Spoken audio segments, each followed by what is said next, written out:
AI 시대 진짜 잭팟은 대만이 아닙니다. 대만계 미국인 교수의 한마디에 강의실이 얼어붙었습니다. 전 세계가 TSMC를 주목하는 사이 조용히 판이 뒤집히고 있었습니다. 반도체 하나로 세계를 움직이는 나라가 있고 반도체를 포함한 5개 산업으로 세계를 동시에 장악해가는 나라가 있었습니다. AI 시대가 열리면서 그 격차는 역전되기 시작했습니다. 15년간 반도체 패권을 연구한 사만다 린 교수가 입을 열었습니다. 이건 성장 이야기가 아닙니다. 대체 불가능 구조입니다. 이 나라가 공급을 멈추는 순간 미국의 AI 산업이 멈추고 유럽의 방어선의 구멍이 뚫리고 전 세계 전기차 생산 라인이 마비됩니다. 교수는 15년 연구의 결론을 한 문장으로 정리했습니다. 한국은 잘하는 나라가 아닙니다. 없어서는 안 되는 나라입니다. 지금부터 MIT 강의실을 충격에 빠뜨린 한국 역사상 최대 잭팟의 전말을 공개합니다. 시청하기 전 구독과 좋아요, 댓글에 대한민국 최고라고 응원해주세요. 새벽 2시였습니다. 텅 빈 연구실, 화면을 가득 채운 숫자들 사이에서 제 손가락이 멈췄습니다. 스크롤을 3번 올렸다 내렸습니다. 숫자는 바뀌지 않았습니다. 안녕하세요. 저는 사만다 린입니다. MIT 경제학과에서 반도체 패권을 연구하는 교수이자 대만계 미국인으로서 누구보다 TSMC를 자랑스러워했던 사람입니다. 그날 밤 제가 발견한 숫자의 이름은 HBM이었습니다. 고대 역폭 메모리. 엔비디아의 AI 가속기 칩 안에 들어가는 핵심 부품이죠. AI가 생각하고 학습하고 판단하는 모든 순간에 반드시 필요한 그 부품의 전 세계 공급 90% 이상이 단 한 나라에서 나오고 있었습니다. 대만이 아니었습니다. 다음 날 아침, 저는 강의실 문을 열기 전 잠시 멈췄습니다. 칠판에 쓰란 문장이 15년간 쌓아온 제 모든 연구를 뒤집는다는 걸 알고 있었으니까요. 심호흡을 한 번 하고 들어섰습니다. 분필을 들어 천천히 썼습니다. AI 시대, 진짜 잭팟은 대만이 아닙니다. 28명의 시선이 일제히 칠판으로 향했습니다. 강의실 공기가 순식간에 굳어버렸죠. 가장 먼저 반응한 건 앞자리에 앉은 웨이였습니다. 대만 출신으로 늘 반도체 이야기만 나오면 누구보다 목소리를 높이던 학생이에요. 그의 얼굴이 눈에 띄게 굳어졌습니다. 교수님, 그건 전제부터 잘못됐습니다. 웨이가 손을 들지도 않고 말했습니다.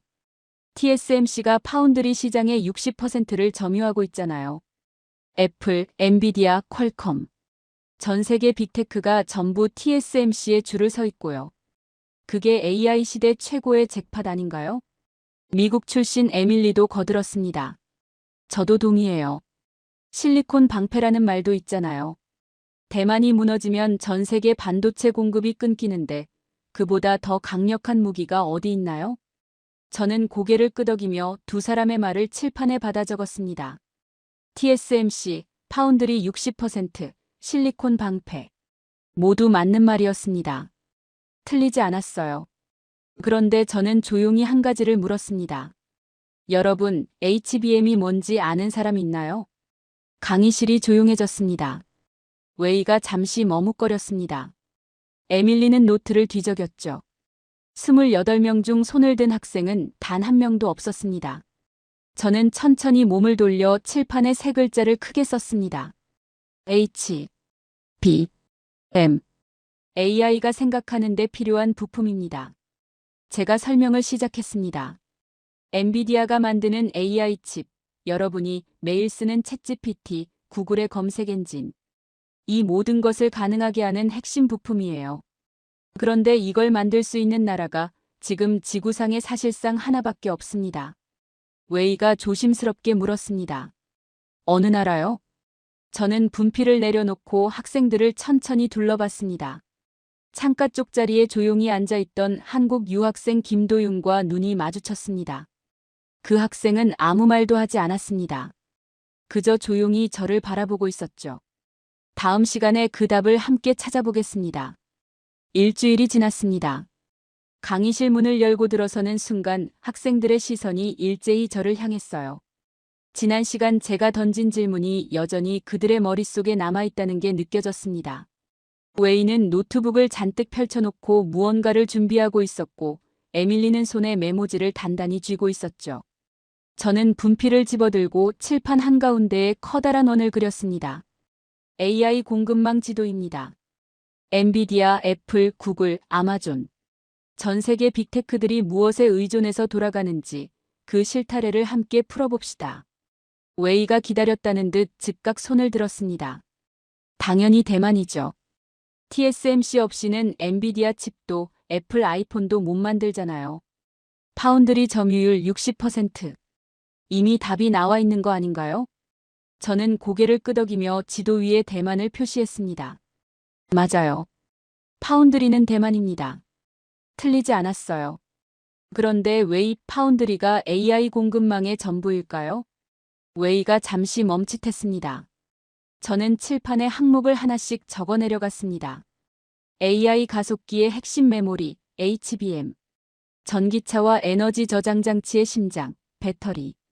전 세계 물동량을 책임지는 LNG 운반선. 유럽 동맹국들이 줄을 서서 사가는 무기. 넷플릭스 전 세계 순위를 휩쓰는 콘텐츠. 5항목을 적고 분필을 내려놓았습니다. 이 5가지의 공통점이 뭘까요? 에밀리가 고개를 갸웃거렸습니다. 전부 다른 산업인데요. 공통점이 있나요? 저는 아무 말 없이 각 항목 옆에 천천히 같은 나라 이름을 적었습니다. 하나, 둘, 셋, 넷, 다섯. 5번 모두 같은 이름이었습니다. 대한민국. 강의실이 순간 조용해졌습니다. 웨이가 노트북을 가까이 들여다보더니 고개를 저었습니다. 교수님, 과장입니다. 삼성이 HBM을 만드는 건 알지만 파운드리에서는 TSMC한테 번번이 밀렸잖아요. 한 나라가 이 5가지를 동시에 잡는다는 건 불가능해요. 우연의 일치를 구조처럼 포장하는 겁니다. 저는 웨이의 말을 칠판에 받아 적었습니다. 우연의 일치. 그리고 그 옆에 또 다른 단어를 썼습니다. 구조. 2단어 사이에 물음표를 그었죠. 웨이, 우연의 일치와 구조의 차이가 뭔지 아세요? 웨이가 대답하지 못했습니다. 에밀리가 끼어들었습니다. 교수님, 그래도 대만은 반도체 하나로 전 세계를 움직이잖아요. 한 가지를 완벽하게 잡은 거고 한국은 여러 가지를 그럭저럭 하는 거 아닌가요? 깊이 없는 넓이는 의미가 없어요. 저는 에밀리를 바라봤습니다. 하나의 다리로 서 있는 것과 5개의 다리로 서 있는 것. 어느 쪽이 더 단단한가요? 에밀리가 펜을 멈췄습니다. 웨이가 다시 말을 이었습니다. 하지만 교수님, 대만도 HBM 개발을 시작했어요. 곧 따라잡을 겁니다. 저는 고개를 끄덕였습니다. 언제쯤이라고 생각하세요? 웨이가 머뭇거렸습니다. 강의실이 다시 조용해졌어요. 저는 천천히 말을 이어갔습니다. 한국이 없으면 엔비디아가 멈추고 유럽 방어선에 구멍이 뚫리고 전 세계 전기차 생산 라인이 흔들립니다. 이건 제 주장이 아니에요. 데이터가 내린 결론입니다. 다음 시간에 그 첫 번째 증거를 꺼내겠습니다. 웨이는 입술을 깨물며 화면을 내려다봤습니다. 에밀리는 메모지에 무언가를 적고 있었죠. 창가의 김도윤은 여전히 아무 말도 하지 않았습니다. 그저 조용히 칠판에 적힌 대한민국이라는 글자를 바라보고 있었어요. 며칠 후 강의실 분위기가 사뭇 달랐습니다. 웨이는 지난 시간과 달리 앞자리가 아닌 중간쯤에 앉아 있었어요. 표정에는 여전히 긴장감이 역력했습니다. 에밀리는 노트를 2권이나 펼쳐놓고 있었죠. 저는 교탁에 서서 학생들을 둘러봤습니다. 지난 시간 우리는 5개 산업의 교차점에 한 나라가 서 있다는 걸 봤어요. 오늘은 그 구조가 왜 대만과 다른지 살펴보겠습니다. 저는 칠판에 2단어를 나란히 적었습니다. 하청. 브랜드. 에밀리가 손을 들었습니다. 교수님, 그 2가지가 어떻게 다른 건가요? 잘 만들면 되는 거 아닌가요? 저는 에밀리를 바라봤습니다. 좋은 질문이에요. 아이폰을 예로 들어봅시다. $1000짜리 아이폰에서 TSMC가 가져가는 몫이 얼마인지 아세요? 에밀리가 고개를 저었습니다. $50 정도예요. 나머지 $950는 애플이 가져가죠. 왜일까요? 브랜드가 애플 거니까요. 아무리 기술이 뛰어나도 최종 소비자가 찾는 건 애플이지 TSMC가 아닙니다. 웨이가 반박했습니다. 하지만 TSMC 없이는 아이폰 자체가 존재하지 않잖아요. 그게 더 본질적인 힘 아닌가요? 저는 고개를 끄덕였습니다. 맞아요. 그런데 웨이, TSMC는 애플한테 가격 협상에서 이긴 적이 단 한 번이라도 있었을까요? 웨이가 입을 다물었습니다. 저는 계속 말을 이어갔어요. 하청은 시키는 대로 만들고 브랜드는 자기가 가격을 정합니다. 이 차이가 20년 뒤 국민 소득의 차이를 만들어요. 칠판에 숫자를 적었습니다. 대만 1인당 국민 소득 2000년대 초반 2만 달러. 그리고 지금 3만 3천 달러. 20년 동안 1만 달러 남짓 늘었습니다. 반도체 기술은 세계 최고 수준으로 발전했는데 국민 주머니는 그만큼 두둑해지지 않은 거예요. 에밀리가 의아한 표정을 지었습니다. 왜요? TSMC가 그렇게 잘 나가는데요. 하청 산업은 규모는 크지만 마진이 얇아요. 애플이 가격을 깎으면 TSMC는 따를 수밖에 없죠. 삼성이 더 싸게 제안하면 또 내려야 하고요. 그 압박이 고스란히 노동자에게 갑니다. 웨이의 얼굴이 굳어졌습니다. 이제 한국을 봅시다. 저는 목소리 톤을 바꿨습니다. 삼성은 갤럭시를 팝니다. 자기 브랜드죠. 가격을 삼성이 정해요. 현대차는 어떤가요? 도요타 부품을 만들어주는 게 아니에요. 자기 차를 만들어서 자기 이름으로 전 세계에 팝니다. K2 전차는요? 폴란드가 줄을 서서 삽니다. 한국 브랜드니까요. 에밀리가 손을 들었습니다. 방탄소년단도요? 저는 에밀리를 향해 고개를 끄덕였습니다. 맞아요. BTS 공연 가격은 한국이 정하죠. 넷플릭스가 유통하지만 콘텐츠 자체는 한국 겁니다. 브랜드의 힘은 마진이에요. 그 마진이 국민에게 돌아가고 소비로 이어지고 경제가 성장합니다. 웨이가 조심스럽게 말했습니다. 하지만 교수님, 한국도 수출 의존도가 높잖아요. 글로벌 경기가 흔들리면 똑같이 타격받는 거 아닌가요? 저는 고개를 끄덕였습니다. 맞아요. 수출 의존도는 비슷하게 높죠. 그런데 결정적인 차이가 있어요. 칠판에 두 줄을 그었습니다. 대만은 반도체 하나. 한국은 반도체, 자동차, 조선, 방산, 문화. 반도체가 흔들려도 자동차가 있고 자동차가 흔들려도 조선이 있어요. 그리고 그 모든 산업이 자기 브랜드를 갖고 있습니다. 에밀리가 펜을 내려놓았습니다. 웨이는 화면을 내려다보며 아무 말도 하지 않았어요. 강의실 공기가 무거웠습니다. 하청 국가는 국민을 부자로 만들 수 없어요. 제 말이 강의실을 압도했습니다. 아무리 기술이 뛰어나도 최종 가치를 남이 가져가면 국민 주머니는 채워지지 않습니다. 브랜드를 가진 나라만이 진짜 부를 만들어요. 창가 자리에 김도윤이 처음으로 고개를 들었습니다. 그의 눈빛이 잔잔하면서도 단단해 보였어요. 하지만 역시 아무 말도 하지 않았습니다. 웨이가 그 모습을 보더니 천천히 시선을 창밖으로 돌렸죠. 겨울이 가까워지고 있었습니다. 금요일 오전이었습니다. 강의실 문을 열자 웨이가 이번엔 에밀리 옆에 바짝 붙어 앉아 있었어요. 둘이 머리를 맞대고 무언가를 검색하고 있었습니다. 제가 들어서는 소리에 고개를 들었죠. 표정에는 지난 시간보다 훨씬 깊은 고민이 서려 있었어요. 저는 교탁에 태블릿을 꺼내놓으며 말했습니다. 오늘은 이론이 아닙니다. 현실을 보겠습니다. 학생들이 자세를 고쳐 앉았습니다. 2022년 2월 러시아가 우크라이나를 침공했습니다. 전 세계가 충격에 빠진 그 순간 유럽은 조용히 계산기를 두드렸어요. 자신들의 무기고가 얼마나 비어 있는지를요. 냉전이 끝난 후 30년간 유럽은 국방비를 줄이고 또 줄였습니다. 그 결과가 적나라하게 드러난 겁니다. 에밀리가 손을 들었습니다. 그래서 미국한테 요청했겠죠. 미국이 세계 최강 무기를 갖고 있으니까요. 저는 고개를 끄덕였습니다. 당연히 미국에 먼저 요청했죠. 그런데 미국의 답이 돌아왔습니다. 패트리언 미사일 시스템, 납기 18개월. 에이브럼스 전차, 납기 2년 이상.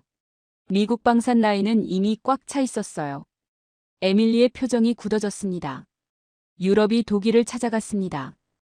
독일의 대답은 어땠을까요? 제가 학생들을 둘러봤습니다. 무기 수출에 정치적 조건을 달았습니다. 분쟁 지역 사용 금지 조항, 제3국 재수출 불가 조건, 독일제 무기를 사면 독일의 허락 없이는 마음대로 쓸 수도 없는 구조였어요. 웨이가 끼어들었습니다. 그럼 프랑스나 영국은요? 저는 고개를 저었습니다.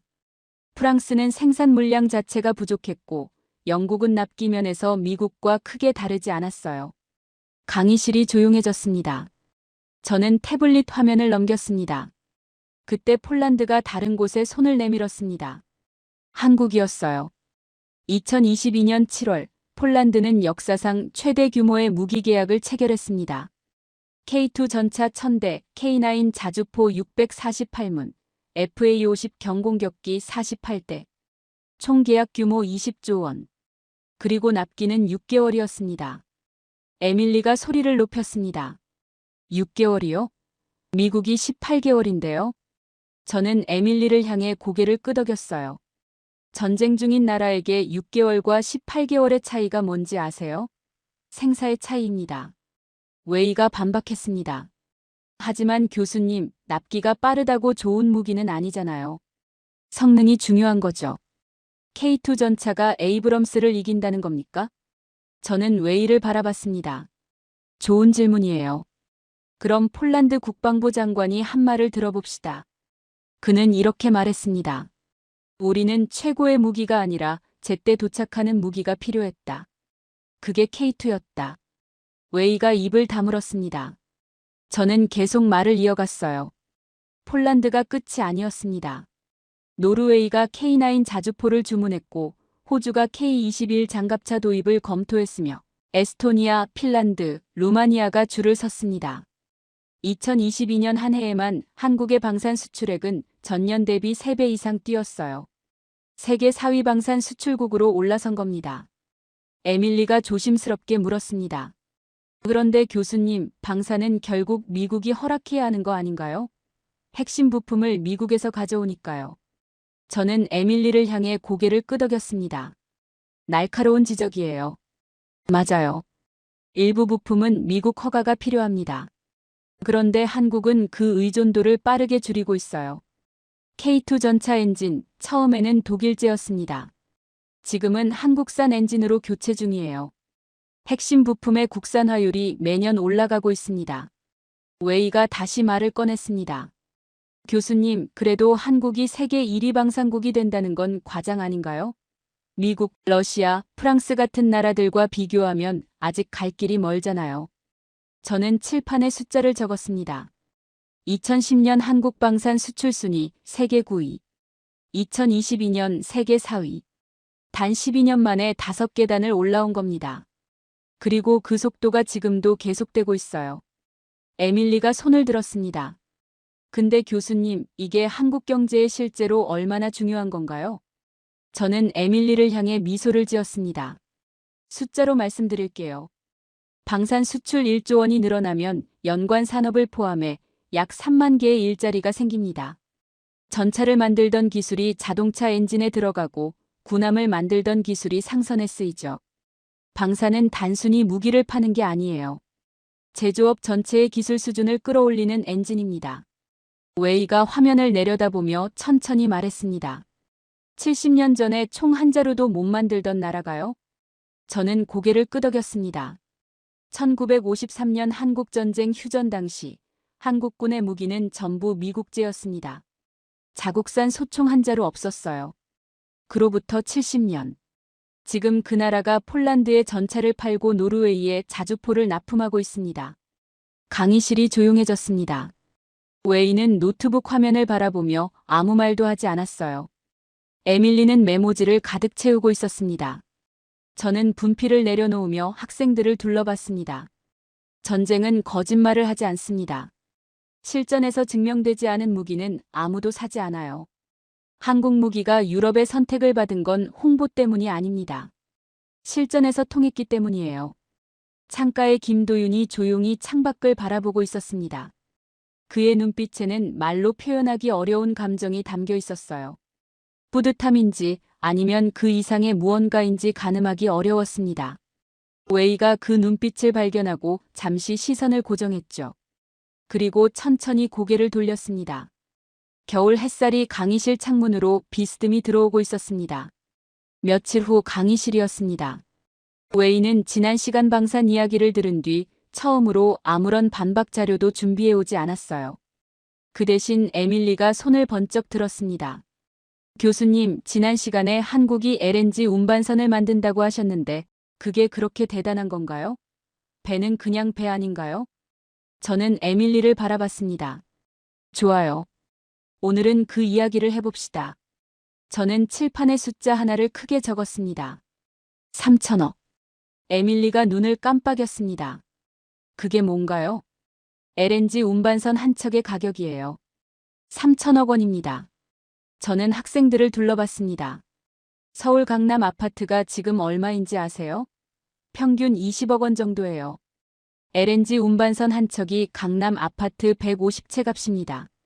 강의실이 웅성거렸습니다. 웨이가 끼어들었습니다. 그래도 배는 배잖아요. 기술이 엄청 필요한 건 아니지 않나요? 저는 고개를 저었습니다. LNG가 뭔지 아세요? 액화천연가스예요. 천연가스를 영하 163도로 냉각시켜서 액체로 만든 겁니다.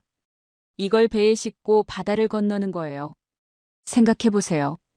영하 163도를 유지하면서 태평양을 건너는 배를 만들어야 해요. 조금이라도 온도가 올라가면 가스가 새어나오고 최악의 경우 폭발이 일어납니다. 에밀리가 눈을 크게 뜨며 말했습니다. 그게 가능한 배를 만드는 거예요? 저는 고개를 끄덕였습니다. 그래서 아무나 못 만드는 거예요.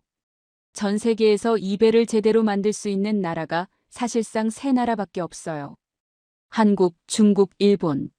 그런데 고급 LNG 운반선, 특히 카타르나 호주에서 발주하는 최첨단 선박은요. 한국이 독점 수준으로 가져갑니다. 저는 칠판에 숫자를 적었습니다. 2023년 전 세계 LNG 운반선 수주량 중 한국 비중 80%. 웨이가 반박했습니다. 교수님, 중국이 무섭게 따라오고 있잖아요. 가격도 싸고 정부 지원도 엄청나고요. 한국 조선업이 오래 갈 수 있을까요? 저는 웨이를 바라봤습니다. 좋은 지적이에요. 중국이 일반 컨테이너선이나 벌크선에서는 이미 한국을 앞질렀어요. 가격 경쟁에서 한국이 밀리는 건 사실입니다. 그런데 중국이 못 가져가는 게 있어요. 바로 LNG 운반선이에요. 왜요? 에밀리가 물었습니다. 비유를 하나 들어볼게요. 저는 칠판에 그림을 그렸습니다. 동네 일반 식당이 있어요. 저렴하고 빠르게 만들어요. 그런데 미슐랭 3스타 레스토랑은요. 요리사가 20년을 수련해야 하고 재료 하나하나를 손으로 고르고 온도 0.1도 차이도 맛에 영향을 줘요. 중국이 일반 컨테이너선을 잘 만드는 건 맞아요. 그런데 영하 163도를 유지하는 LNG 운반선은 미슐랭 3스타 요리예요. 30년 이상 축적된 기술과 경험이 없으면 흉내조차 낼 수 없는 거예요. 웨이가 말을 이었습니다. 하지만 교수님, 중국이 지금 엄청난 돈을 쏟아붓고 있어요. 10년 후에는 따라잡을 수 있지 않을까요? 저는 고개를 끄덕였습니다. 그럴 수도 있어요. 그런데 한국은 그 10년 동안 가만히 있지 않아요. 지금 한국 조선소들이 개발하고 있는 게 뭔지 아세요? 암모니아 운반선이에요. 수소 운반선도 있고요. 탄소 중립 시대가 오면서 새로운 연료를 운반하는 배가 필요해지는데 그 기술을 한국이 지금 가장 앞서 개발하고 있습니다. 중국이 LNG를 따라잡을 때쯤 한국은 이미 다음 판에 가 있는 거예요. 에밀리가 조용히 말했습니다. 계속 앞서 나가는 거네요. 저는 에밀리를 향해 고개를 끄덕였습니다. 그리고 한 가지를 더 말씀드릴게요. 조선업이 왜 중요한지 아세요? 전 세계 무역의 90%가 배로 이루어집니다. 우리가 마트에서 사는 물건들, 주유소에서 넣는 기름, 공장에서 쓰는 원자재. 이 모든 게 배로 옵니다. 그 배를 누가 만드느냐는 전 세계 물류의 심장을 누가 쥐고 있느냐는 문제예요. 강의실이 조용해졌습니다. 저는 칠판에 문장을 적었습니다. 바다를 지배하는 자가 세계를 지배한다. 웨이가 그 문장을 바라봤습니다. 오래전 영국이 했던 말이에요. 저는 그 아래 한 줄을 더 썼습니다. 21세기 그 바다에 한국이 만든 배가 달린다. 에밀리가 펜을 멈추고 칠판을 바라봤습니다. 웨이는 입술을 깨물며 아무 말도 하지 않았어요. 창가의 김도윤은 처음으로 아주 작게 미소를 짓고 있었습니다. 저는 분필을 내려놓으며 말했습니다. 다음 시간에는 이 모든 것의 핵심으로 들어갑니다. 한국이 왜 AI 시대의 진짜 심장인지, 엔비디아 CEO가 왜 한국 앞에서 긴장하는지를요. 웨이가 고개를 들었습니다. 그의 눈빛에 처음으로 순수한 호기심이 담겨 있었어요. 반박이 아니라 궁금함이었습니다. 월요일 오전이었습니다. 강의실 문을 열자 웨이가 손에 프린트물을 잔뜩 들고 있었어요. 에밀리는 태블릿을 꺼내놓고 뭔가를 열심히 검색하고 있었습니다. 지난 시간 방산 이야기가 그들에게 꽤 깊은 인상을 남긴 모양이었죠. 저는 교탁 앞에 서서 학생들을 둘러봤습니다. 오늘은 지금 이 순간 전 세계에서 가장 뜨거운 전쟁 이야기를 하겠습니다. 웨이가 고개를 들었습니다. 또 우크라이나 이야기인가요? 저는 고개를 저었습니다. 아니요. 총이 아니라 데이터로 싸우는 전쟁입니다. AI 패권 전쟁이에요. 강의실이 순간 집중됐습니다. 저는 칠판에 이름 하나를 크게 썼습니다. 젠슨 황. 엔비디아 CEO입니다. 세계에서 가장 영향력 있는 기술 기업인 중 한 명이죠. 2024년 그가 공개석상에서 한 말이 있어요. AI 없이는 미래가 없고 HBM 없이는 AI도 없다. 에밀리가 손을 들었습니다. HBM 지난 시간에 잠깐 나왔죠? 고대 역폭 메모리라고요. 맞아요. 제가 고개를 끄덕였습니다. 좀 더 쉽게 설명해 드릴게요. AI가 생각을 한다고 상상해 봅시다. 그 생각을 처리하는 두뇌가 엔비디아의 GPU 칩이에요. 그런데 아무리 두뇌가 뛰어나도 기억력이 받쳐주지 않으면 소용이 없죠. HBM은 바로 그 기억력입니다. AI가 빠르게 학습하고 판단하려면 엄청난 양의 데이터를 순식간에 주고받아야 해요. 그게 가능하게 해주는 부품이 HBM이에요. 웨이가 끼어들었습니다. 그러니까 AI 칩 안에 들어가는 핵심 부품이라는 거죠? 정확합니다. 그리고 이 HBM을 만들 수 있는 나라가 지금 지구상에 사실상 하나뿐이에요. 저는 칠판에 숫자를 적었습니다. 글로벌 HBM 시장 점유율. SK하이닉스 52%, 삼성전자 40%. 합치면 한국이 전 세계 HBM의 92%를 공급합니다. 강의실이 조용해졌습니다. 웨이가 프린트물을 넘기며 말했습니다. 교수님, 그런데 TSMC도 HBM 패키징에 참여하지 않나요? 완전히 한국만의 기술은 아니잖아요. 저는 웨이를 바라봤습니다. 좋은 지적이에요. TSMC가 HBM을 GPU에 연결해서 하나의 패키지로 조립하는 작업에 참여하는 건 맞아요. 대만의 역할이 분명히 있습니다. 그런데 웨이 조립과 제조의 차이가 뭔지 아세요? 가구로 비유하면 이렇습니다. 나무를 깎고 다듬어서 의자를 만드는 사람이 있고 그 의자를 방 안에 가져다 놓는 사람이 있어요. 둘 다 필요하지만 핵심 기술이 어디에 있는지는 분명합니다. HBM을 실제로 만드는 건 한국이에요. 수십 개의 메모리 칩을 수직으로 쌓는 기술, 그걸 가능하게 하는 미세 공정. 이 모든 게 한국에서 나옵니다. 에밀리가 물었습니다. 중국은요? 중국이 엄청난 속도로 반도체를 개발하고 있다고 하던데요. 저는 에밀리를 향해 고개를 끄덕였습니다. 맞아요. 중국이 맹렬하게 추격하고 있죠. 그런데 HBM은 단순히 돈을 많이 쏟아붓는다고 따라잡을 수 있는 기술이 아닙니다. 왜냐하면 이건 장비의 문제이기 때문이에요. 저는 칠판에 ASML이라고 적었습니다. 극자외선 노광장비 EUV를 만드는 유일한 회사예요. 미국의 수출 규제로 중국은 이 장비를 살 수 없습니다. 아무리 공장을 지어도 장비가 없으면 시작조차 못하는 거예요. 웨이가 조심스럽게 물었습니다. 그럼 대만은요? 대만도 ASML 장비를 쓰잖아요. 저는 고개를 끄덕였습니다. TSMC는 ASML 장비를 씁니다. 그런데 파운드리와 메모리는 다른 게임이에요. TSMC는 다른 회사가 설계한 칩을 대신 만들어주는 파운드리입니다. HBM은 메모리예요. 그 분야에서 한국은 30년 이상 축적된 노하우를 갖고 있어요. 삼성과 SK하이닉스가 쌓아온 특허만 수만 건입니다. 돈으로 살 수 없는 시간이에요. 에밀리가 손을 들었습니다. 그런데 교수님, 솔직히 궁금한 게 있어요.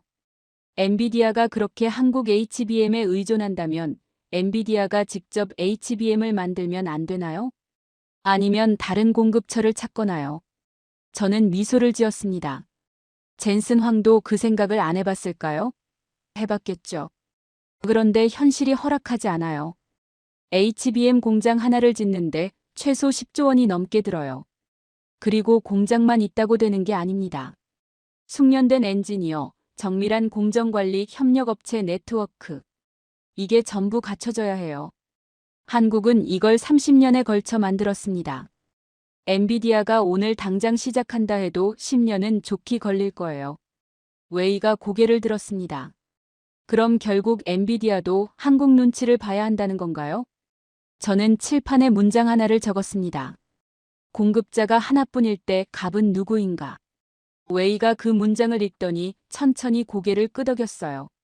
저는 계속 말을 이어갔습니다. 2024년 SK하이닉스가 엔비디아의 5세대 HBM, HBM3를 단독 공급하기 시작했습니다. 삼성은 엔비디아의 품질 테스트를 통과하기 위해 사활을 걸고 있고요. 세계 최강 GPU 회사가 한국 메모리 회사의 품질 검사를 기다리는 겁니다.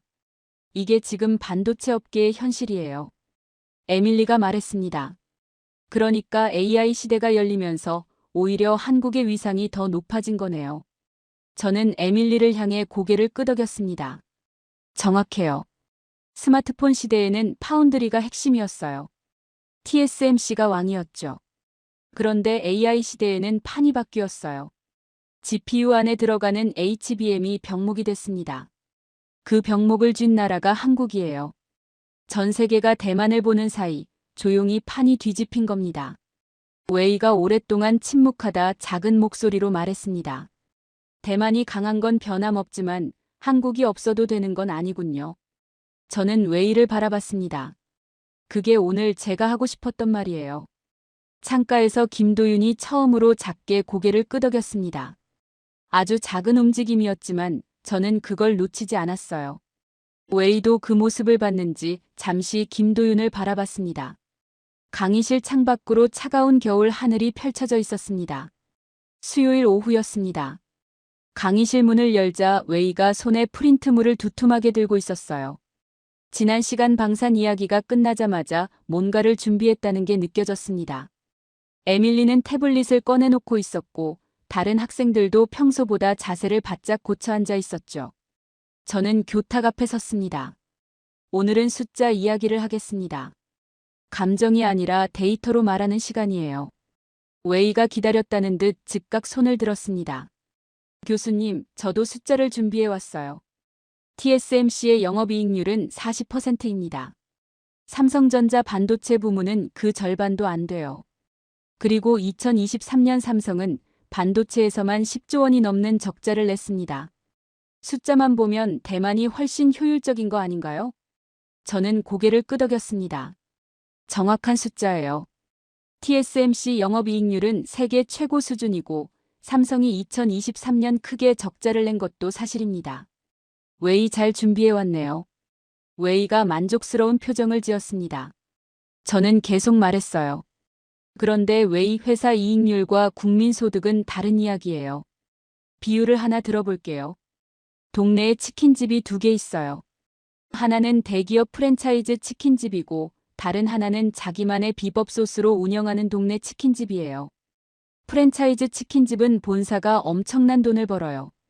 그런데 그 돈이 동네 점주 주머니로 얼마나 올까요? 대부분 본사가 가져가죠. 반면 자기 비법으로 운영하는 동네 치킨집은 벌어들인 돈이 고스란히 주인 가족에게 갑니다. 에밀리가 끼어들었습니다. 그러니까 TSMC가 프랜차이즈 치킨집이라는 건가요? 저는 고개를 끄덕였습니다. 정확해요. TSMC가 아무리 돈을 벌어도 그 돈이 대만 국민에게 고스란히 돌아가지 않아요.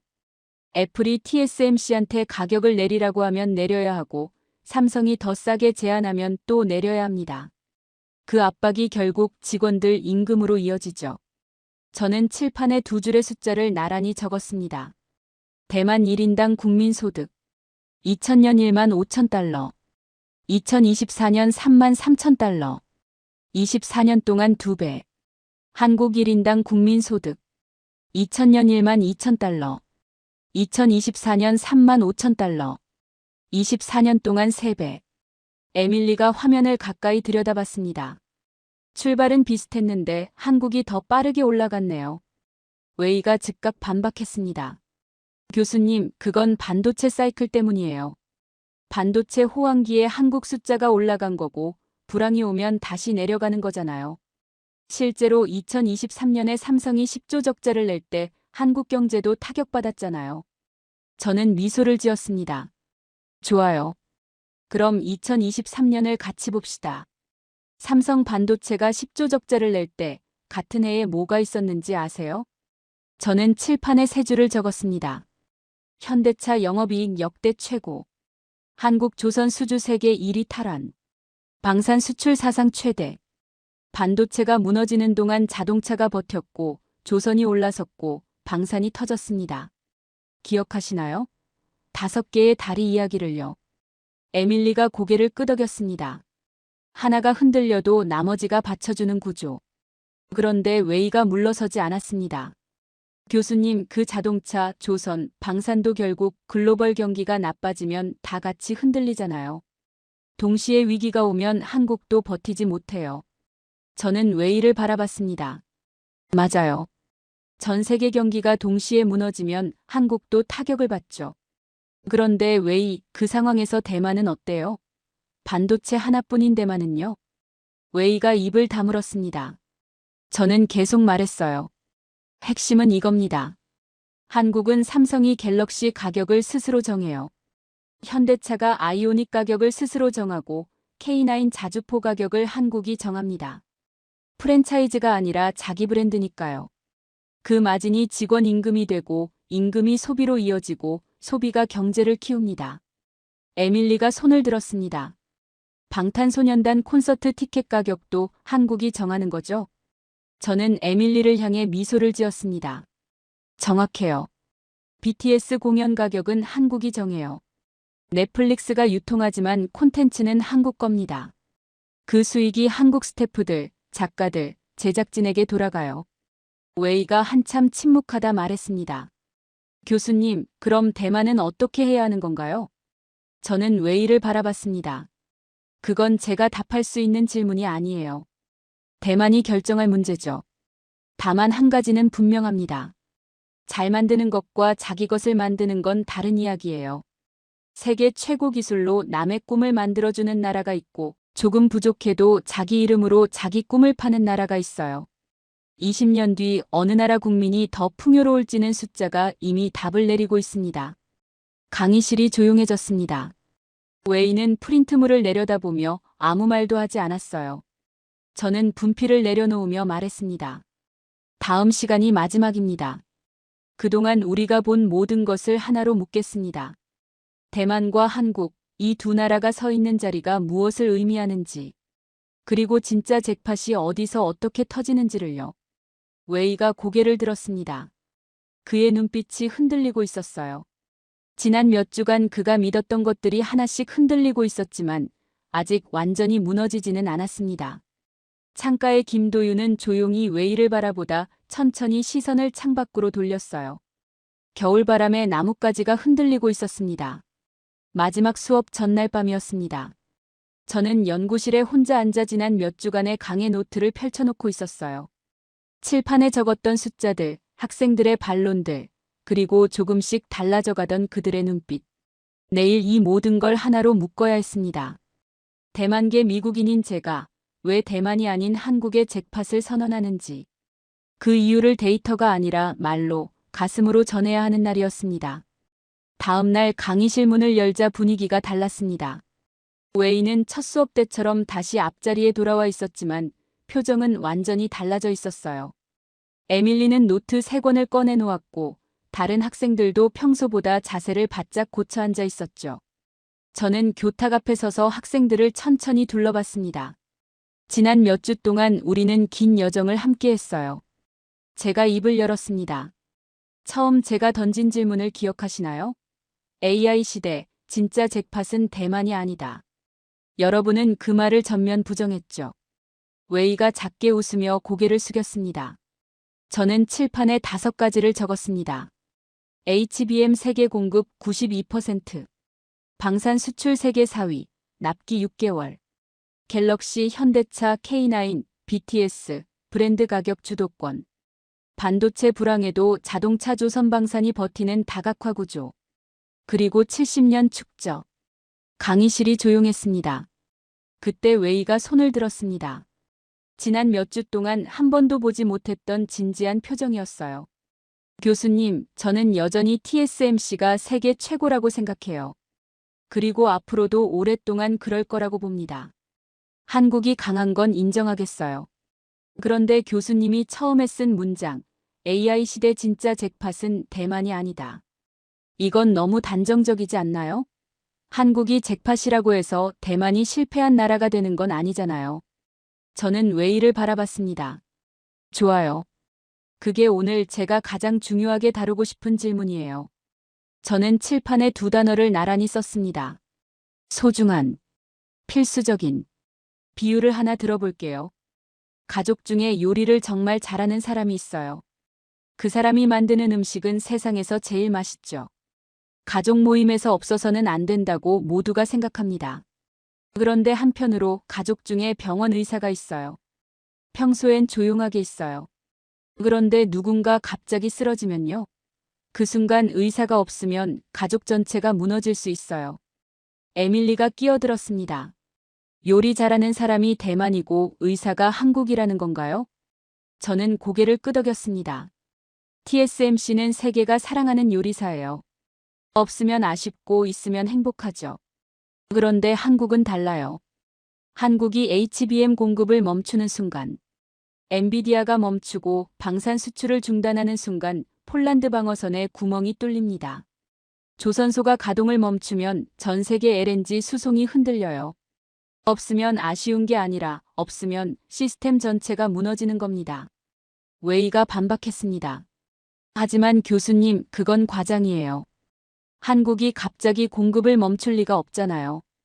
가정 자체가 비현실적입니다. 저는 고개를 끄덕였습니다. 맞아요. 한국이 갑자기 공급을 멈추지는 않겠죠. 그런데 웨이, 저는 지금 실제로 멈출 거냐를 얘기하는 게 아니에요. 대체할 수 있느냐를 얘기하는 거예요. 저는 칠판에 문장 하나를 적었습니다. 대체 불가능한 나라. TSMC가 없어지면 미국은 시간이 걸려도 대안을 찾을 수 있어요. 인텔을 키우거나 삼성 파운드리를 더 활용하거나 새로운 공장을 지을 수 있죠. 그런데 HBM은요? 지금 이 순간 한국을 대체할 수 있는 나라가 지구상에 없습니다. 배터리는요? 전기차 배터리를 한국 수준으로 만들 수 있는 나라가 중국 빼고는 없어요. 방산 납기 6개월은요? 미국도 독일도 못 맞추는 그 납기를 대체할 나라가 없어요. 에밀리가 조심스럽게 물었습니다. 그럼 대만은 대체 가능하다는 건가요? 저는 잠시 생각했습니다. 쉽게 대체 가능하다는 게 아니에요. TSMC의 기술은 세계 최고고 따라잡는 데 수십 년이 걸릴 거예요. 하지만 미국이 수천억 달러를 쏟아부어 인텔과 TSMC, 미국 공장을 키우려는 건 왜일까요? 대만이 소중하지 않아서가 아니에요. 대만에만 의존하는 게 불안하기 때문이에요. 반면 HBM은 어떤가요? 미국이 수천억 달러를 쏟아부어 자국 HBM 공장을 만들려 한다는 소식 들어보셨나요? 강의실이 조용해졌습니다. 웨이가 한참 말이 없다가 천천히 입을 열었습니다. 교수님, 솔직히 물어봐도 될까요? 교수님은 대만계 미국인이잖아요. 이 강의를 준비하면서 불편하지 않으셨나요? 저는 웨이를 바라봤습니다. 그리고 잠시 침묵했어요. 불편했어요. 솔직히 말할게요. 처음 이 데이터를 봤을 때 인정하고 싶지 않았습니다. 대만이 세계 최고여야 한다고 믿었으니까요. 그런데 학자는 데이터 앞에서 감정을 내려놓아야 해요. 그게 제가 배운 학문의 첫 번째 원칙입니다. 대만을 사랑하는 마음은 변하지 않아요. 다만 사랑과 분석은 다른 문제입니다. 웨이가 고개를 끄덕였습니다. 처음으로 아무런 반론 없이요. 저는 칠판에 마지막 문장을 적었습니다. 읽기 싫은 나라와 이룰 수 없는 나라는 다르다. 에밀리가 그 문장을 읽고 펜을 멈췄습니다. 웨이도 그 문장을 오래 바라봤어요. 강의실이 고요했습니다. 저는 분필을 내려놓으며 말했습니다. 내일 마지막 시간에는 이 문장이 의미하는 것을 마무리하겠습니다. 70년 전 아무것도 없었던 나라가 어떻게 세계가 이룰 수 없는 나라가 됐는지, 그리고 그 잭팟이 지금 어떻게 터지고 있는지를요. 창가의 김도윤이 처음으로 천천히 고개를 들어 저를 바라봤습니다. 그의 눈빛에는 말로 표현하기 어려운 감정이 담겨 있었어요. 웨이가 그 눈빛을 발견하고 잠시 굳어졌습니다. 그리고 천천히 시선을 칠판의 그 문장으로 돌렸죠. 읽기 싫은 나라와 이룰 수 없는 나라는 다르다. 마지막 수업이었습니다. 강의실 문을 열자 학생들이 이미 모두 자리에 앉아 있었어요. 평소보다 10분이나 일찍 와 있었습니다. 웨이는 노트북을 덮어놓은 채 두 손을 무릎 위에 얹고 있었어요. 에밀리는 지난 몇 주간의 노트를 처음 페이지부터 다시 넘겨보고 있었습니다. 누구도 말을 하지 않았어요. 강의실 전체가 조용히 무언가를 기다리고 있었습니다. 저는 교탁 앞에 서서 잠시 학생들을 바라봤습니다. 그리고 분필을 집어 칠판에 첫날 썼던 그 문장을 다시 적었어요. AI 시대, 진짜 잭팟은 대만이 아닙니다. 웨이가 그 문장을 바라봤습니다. 처음 이 문장을 봤을 때와는 완전히 다른 눈빛이었어요. 분노도 당혹감도 없었습니다. 그 자리를 채운 건 기다림이었어요. 아직 뭔가를 더 듣고 싶다는 기다림이었죠. 저는 천천히 입을 열었습니다. 저는 대만계 미국인입니다. 이 강의를 준비하면서 솔직히 두려웠어요. 제 뿌리를 부정하는 것처럼 느껴질 수도 있었으니까요. 그런데 학자는 데이터 앞에서 감정을 내려놓아야 해요. 그게 제가 배운 학문의 첫 번째 원칙입니다. 웨이가 손을 들었습니다. 교수님, 저는 지난 몇 주 동안 계속 반박을 해왔는데요. 마지막으로 한 가지만 더 물어봐도 될까요? 저는 고개를 끄덕였습니다. 물론이에요. 웨이가 천천히 말했습니다. 교수님이 말씀하신 잭팟. 저는 아직도 그 단어가 걸려요. 잭팟이라는 건 갑자기 터지는 거잖아요. 그런데 한국이 HBM을 만들고 방산을 수출하고 브랜드를 키운 건 수십 년에 걸친 일이에요. 그게 잭팟이라는 단어와 어울리나요? 잭팟은 운으로 터지는 거 아닌가요? 강의실이 조용해졌습니다. 좋은 반론이었어요. 저는 잠시 생각하다 칠판에 비유를 하나 그렸습니다. 농부가 있어요. 봄에 씨를 뿌리고 여름에 땀을 흘리며 가꾸고 가을에 드디어 수확을 합니다. 그 수확의 순간을 옆에서 지켜본 사람이 말해요. 와, 갑자기 곡식이 엄청 생겼네. 잭팟이다. 그 농부 입장에서 이 말이 어떻게 들릴까요? 에밀리가 웃음을 터뜨렸습니다. 황당하겠죠. 봄부터 혼자 다 일했는데요. 저는 에밀리를 향해 고개를 끄덕였습니다. 정확해요. 한국의 잭팟은 운이 아닙니다. 70년 동안 씨를 뿌린 결과예요. 1953년 폐허 위에서 시작해서 아무것도 없던 나라가 하나씩 쌓아 올린 거죠. 처음엔 섬유를 만들었고 그 다음엔 철강을 만들었어요. 배를 만들었고 전자제품을 만들었고 반도체를 만들었습니다. 그리고 지금 세계가 없어서는 안 될 부품과 무기와 콘텐츠를 만들고 있어요. 세상 눈에는 갑자기 터진 것처럼 보이겠죠. 하지만 한국은 70년 내내 밭을 갈고 있었습니다. 웨이가 조용히 말했습니다. 그럼 지금이 수학의 계절이라는 건가요? 저는 고개를 끄덕였습니다. AI 시대가 열리면서 한국이 70년간 쌓아온 모든 것이 동시에 빛을 발하고 있어요. HBM은 AI 혁명의 핵심이 됐고, 방사는 전쟁의 시대의 세계가 찾는 무기가 됐고, K 콘텐츠는 전 세계 안방을 점령했습니다.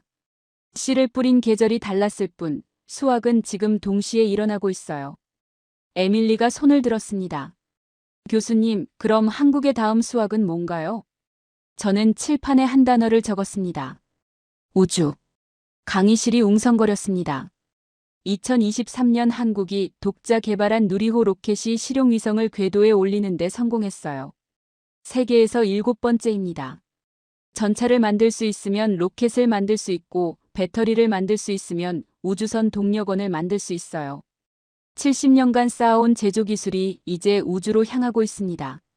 잭팟은 한 번 터지고 끝나는 게 아니에요. 계속 새로운 밭이 열리는 거예요. 웨이가 오랫동안 침묵하다 천천히 입을 열었습니다. 교수님, 솔직히 말씀드릴게요. 저는 이 강의 첫날에 한국은 대만의 상대가 아니라고 생각했어요. TSMC 하나면 충분하다고 믿었죠. 그런데 몇 주 동안 데이터를 보면서 그 생각이 틀렸다는 걸 인정해야 할 것 같아요. 한국은 제가 생각했던 것보다 훨씬 깊고 넓은 나라였습니다. 저는 웨이를 바라봤습니다. 그리고 조용히 말했어요. 고마워요, 웨이. 그게 오늘 제가 듣고 싶었던 말이에요. 강의실이 고요했습니다. 그때였어요. 창가 자리에서 조용히 손이 올라왔습니다. 몇 주 동안 한마디도 하지 않았던 김도윤이었어요. 강의실의 모든 시선이 그에게 쏠렸습니다. 웨이도 에밀리도 고개를 돌렸죠. 저는 고개를 끄덕였습니다. 김도윤. 그가 천천히 입을 열었습니다. 교수님, 한 가지만 말씀드려도 될까요? 한국 사람들은 이미 알고 있었어요. 우리가 해냈다는 걸요. 그런데 크게 자랑하지 않아요. 왜냐하면 아직 갈 길이 멀다는 것도 알고 있거든요. 저는 이 강의 내내 아무 말도 하지 않았어요. 데이터가 대신 말해줄 거라고 생각했으니까요. 교수님이 그걸 해주셨습니다. 감사합니다. 강의실이 완전히 얼어붙는 것 같았습니다. 웨이가 김도윤을 오래 바라보다 천천히 고개를 끄덕였습니다. 그 눈빛에는 지난 몇 주간 한 번도 보지 못했던 것이 담겨 있었어요. 존중이었습니다. 논쟁의 상대에서 인정의 대상으로. 웨이의 시선이 달라지는 순간이었습니다. 저는 분필을 내려놓고 칠판에 마지막 문장을 적었습니다. 잭팟은 갑자기 터지지 않는다. 70년 동안 조용히 갈아온 밭에서 터지는 것이다. 학생들이 하나둘 자리에서 일어났습니다. 웨이가 노트북을 챙기다 멈추고 칠판에 그 문장을 사진으로 찍었어요. 에밀리는 노트를 가슴에 안고 조용히 창밖을 바라봤습니다. 김도윤은 가방을 챙기며 천천히 강의실을 나섰어요. 저는 강의실을 나서며 뒤돌아봤습니다. 칠판에는 처음 문장과 마지막 문장이 나란히 남아 있었어요. AI 시대, 진짜 잭팟은 대만이 아닙니다. 잭팟은 갑자기 터지지 않는다. 70년 동안 조용히 갈아온 밭에서 터지는 것이다.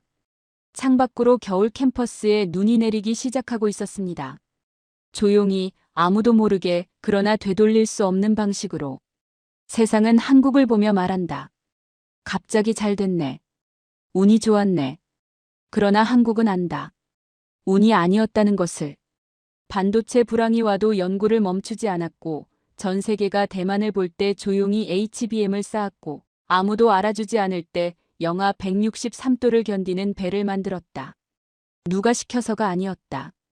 살아남기 위해서, 그리고 더 잘 살기 위해서였다.